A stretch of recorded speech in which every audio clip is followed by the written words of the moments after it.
खबर ओडिशा। बालेश्वर जिला नीलगिरी को प्रवेश कले 27टी झारखंडी हाथीपल। झारखंड दलमा जंगल गत 2010 मसीह चिराचरित भाव नीलगिरी को ए हाथीपल आसुंच। चलित वर्ष झारखंड दलमा जंगल ए हाथी आसी चलित वर्ष झारखंड दलमा जंगल ए हाथी दल आसी ओडिशा बॉर्डर पारी हुई बुधवार भोर समय 27टी हाथी दल दल हो नीलगिरी रेंज अधीन दुर्गादेवी, पुंदाल, काठपाड़, पाटना, अयोध्या पिचु रास्ता पार करी गोपालपुर संरक्षित जंगल रे प्रवेश करते। हाथी आसुवा रास्तार व्यापक धान फसल नष्ट करिसेंती। हाथीपल मध्य तीन दंता हाथी थिबा बेले 10टी छुआ और 14 माँ हाथी थिबार सूचना मिली। हाथीपल सबू 2 ରୁ 3 भाग में विभक्त हो जाइतिबा बेले हाथीपल तीन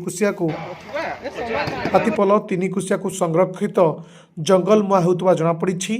बालेश्वर जिला वनखंड अधिकारी प्रफुल्ल कुमार मल्लिक निर्देश रे हाथी कबल मनीष को रक्षा और मनीष कबल हाथी सुरक्षा पर जंगल चतुष्पार्श्व नीलगिरी वन विभाग रेंजर मनोहर खान नेतृत्व में एकाधिक फरेस्टर, फरेस्ट गार्ड, सबुज बाहिनी हाथीर गतिविधि निरीक्षण पर जंगल चतुष्पार्श्व जगी रही।